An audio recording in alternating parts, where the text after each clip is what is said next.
हमें तुमसे हुआ है प्यार, हम क्या करे, हमें तुमसे हुआ है प्यार। শালার মাস্টার সব দিন কলা দেখায় চলে যায়, আজকে ছাড়াছাড়ি নেই, যে করে পয়সা আদায় করে ছাড়বো। পয়সার খুব টানাটানি চলছে, আজকের দিনটাও একে কলা দেখিয়ে যেতে হবে।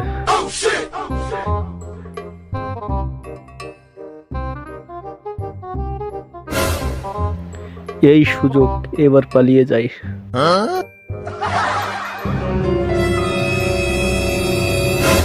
ও মাস্টার মশাই, এই রে, কিছু না বলে চলে যাচ্ছে যে, পয়সাটা কে দেবে? তোমার দাদু? এই একদম দাদু দিনমা তুলবি না বলে দিলাম। আর আমার নামে তো বাকি খাতা আছে, লিখে রাখ, মাসের শেষে দিয়ে দেবো। মাসের শেষ করতে করতে যে 3 মাসে এসে দাঁড়ালে, পয়সাটা তো দিলে না। এই 3 মাস কোথায়, 2 মাস 28 দিন হলো। হিসেবে মোটে গড়বড় করবি নে। হ্যাঁ, তো 2 মাসের টাকাটা দিলে তো হয়।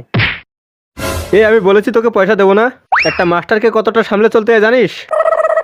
বাজার থেকে একটা টমেটো কিনলেও 3 বার ঘুরিয়ে দেখা লাগে টমেটোটা ভালো না খারাপ। বেশি কথা না বলে খাতায় লিখে রাখ। শালার কিপটে মাস্টার, আজকেও কলা দিকে চলে গেল। আরে টাওয়ারটা পাচ্ছি না তো, টাওয়ারটা কোথায় গেল? উড়িষ্যায় টাওয়ারের খুব অসুবিধা।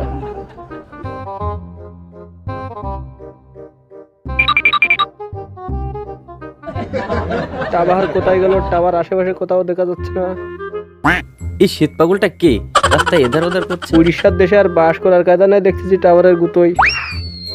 আয় টাওয়ার, আয় টাওয়ার, আয় আয় আয়। এই কেরে কেরে কেরে ফেলে দিল, ফেলে দিল, ফেলে দিল, ফেলে দিল, ফেলে দিল। গেলাম রে। ইদি মাস্টার মশাই, দেখার আগে পালিয়ে যায়, নাহলে দেখলে রাস্তা রাখবে না। ও মাগো, দিয়েছে শালার মাজাটা শেষ করে। বদ্দার ছেলেবেলে, রাস্তা তোর বাপের, দেখে শুনে চালাতে পারিস না? আমার পাশার ভেতরে কি ন্যাশনাল রোড পেয়েছিস নাকি? ডাক্তার খরচাটা তোর বাপের দিয়ে যেতে বলিস, হারামজাদা। ও মাগো, মাজাটা নেই বাবা। ও একটু সামনে চলি, একটু সামনে চলি।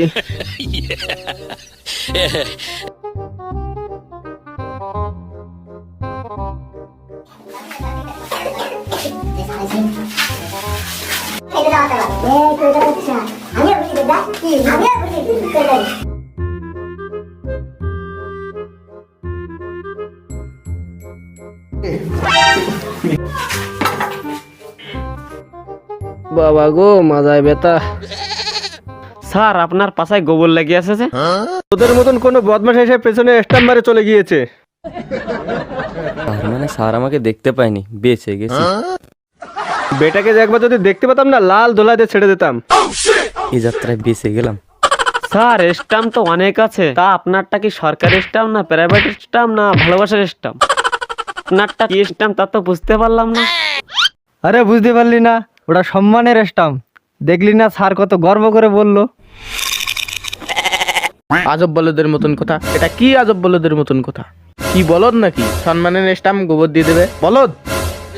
আরে অসুবিধাটা কি? গোবর তো একটা পবিত্র জিনিস। তাও আজব বলদের মতন কথা, গোবর দিয়ে কেউ সম্মানের স্টাম্প পাছায় মারে? মারবে তো স্যারের মুখে। আজব বলদের মতন কথা। ভাই একটু বেশি বলে ফেলছিস না? কি করবি তুই? অনেক কিছু। না না, কি করবি তুই? স্যারকে পাশে রেখে তোর লাল ধোলাই দেবো, স্যার কিচ্ছু করতে পারবে না। আমি স্যারকে দূরে ফেলে দিয়ে তোকে সাদা ধুলাই দেবো, স্যার কিচ্ছু বলতে পারবে না। তো আমি স্যারকে জলে ফেলে তোকে লাল ধোলাই দেবো, স্যার কিছু করতে পারবে না। তো আমি স্যারকে পোষা নালার পোষা জলে চুবিয়ে রেখে তোকে সাদা ধুলাই দেবো, স্যার কিছু বলতে পারবে না। তো আমি স্যারকে লেট্রিন চেম্বারে শুবে তোকে লাল ধোলাই দেবো, স্যার কিচ্ছু করতে পারবে না। তো আমি স্যারকে স্যার ওকে চুপচাপ থাকতে বলুন, নাহলে আপনার সামনে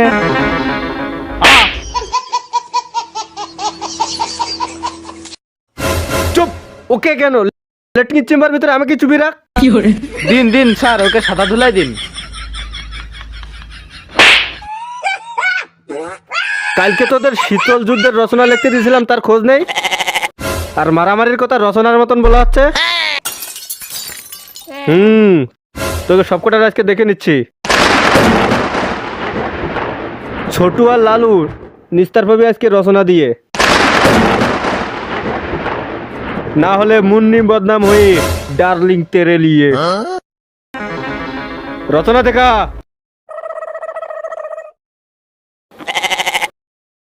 পটল এদিকে আয়, রচনাটা পড়ে শোনা।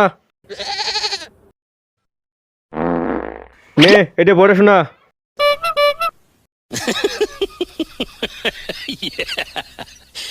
শীতল যুদ্ধ নামে বোঝা যায় যে যুদ্ধটি অত্যন্ত ঠান্ডার ভিতরে ঘটে।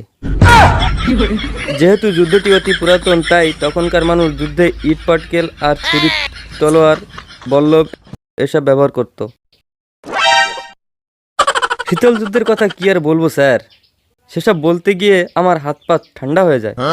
তবুও আপনি যখন আগ্রহ করে বললেন, তো গল্পটা আমি শুনিয়ে দিচ্ছি।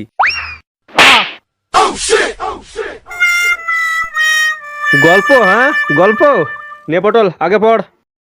যেহেতু যুদ্ধটি অনেক পুরনো, তাই তখনকার মানুষ ফ্রি ফায়ার আর পাবজি বিষয়ে কোনো বোধগম্য ছিল না। তারা AK-47, M4, AWM এসব চিনতো না। Free fire PUBG? হ্যাঁ আগে পড়। স্যার, যুদ্ধের ময়দানের যে অবস্থা, সেটা বলতে গেলে যে কারোর গায়ের লোম খাড়া হয়ে যায়, তাই আমারও যাচ্ছে। তবুও যুদ্ধের বিষয় যে করে হোক আমাকে বলতেই হবে, কারণ যুদ্ধের মাঝখানে লাগেনি কোনো ব্রেক। তাই আমি জিতের কাছ থেকে শিখেছি ধর তক্তা মার পেরেক। জিতের কাছে শিখেছিস? হ্যাঁ জিতের কাছে, আগে পড়। এবার ফাজলামি না করে সিধা চললাম যুদ্ধের বর্ণনাতে। যুদ্ধ আরম্ভ হলো, দুদল সৈনিক দুদিক থেকে দৌড়ে আসলো। এখানে ভাবার বিষয় যে একটি পক্ষ 3 দিক থেকে আক্রমণ করতে পারত, কিন্তু দুঃখের বিষয় তখন মার্কেটে বাহুবলী 2 ফিল্ম আসেনি। মার্কেট? হ্যাঁ বাহুবলী 2? হ্যাঁ একদিক থেকে হাতি আসছে ধপা ধপ, অন্য দিক থেকে ঘোড়া আসছে টপা টপ। দুদল কাছে আসছে আসছে, এসে গেছে, বাকি আছে 15 মিটার, 10 মিটার, 5 মিটার। লেগে গেল। এবার যুদ্ধ চালু, শুরু, আরম্ভ, স্টার্ট। ছুরি চললো খপা খপ, তরোয়াল চললো ভসা ভস, চর চললো সপা সপ, বল্লভ চললো ঘুপা ঘপ। সে ভয়ানক দৃশ্য বলার সাহস আমার আর নেই, তাই গল্পটা এখানে ক্ষান্ত দেব। কিন্তু বলতে চাই যে যুদ্ধের শেষ লক্ষ্যটি ছিল আপনা কাম বানতা তো ভাড় মে যায় জানতা। রচনা করে রচনা করছো? হ্যাঁ বেয়াদব তো পিঠের চামড়া তুলে দেবো। কি মারছো আমার সঙ্গে? এর কি? যা জায়গায় ভাই। আজকে সবকটার খবর আছে। কালকে দিয়েছিলাম 5 নম্বর লেসনের 5 নম্বর কোশ্চেন। সে বেঁচে যাবে যে দিতে পারবে খাতা, নইলে চিন্তা চাতা চাতা চিন্তা তা।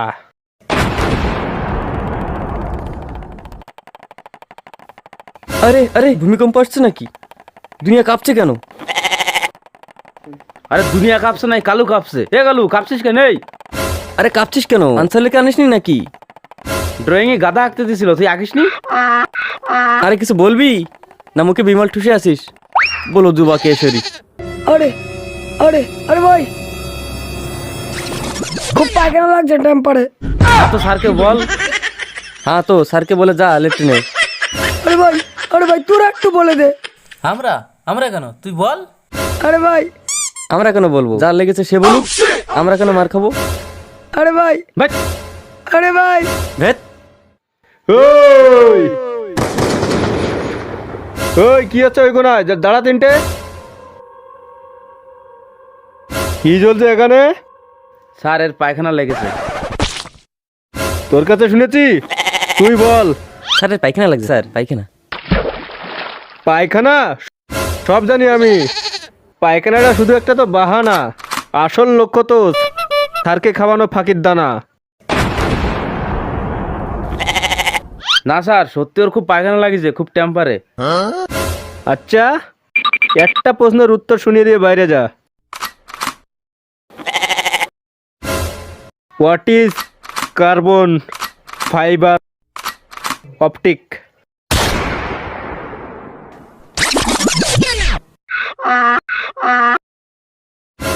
দেখো সবাই, সত্যিটা বাইরে বেরিয়ে গিয়েছে। কি শব্দ হলো? কি হলো এটা? হলো না স্যার, হয়ে গেছে।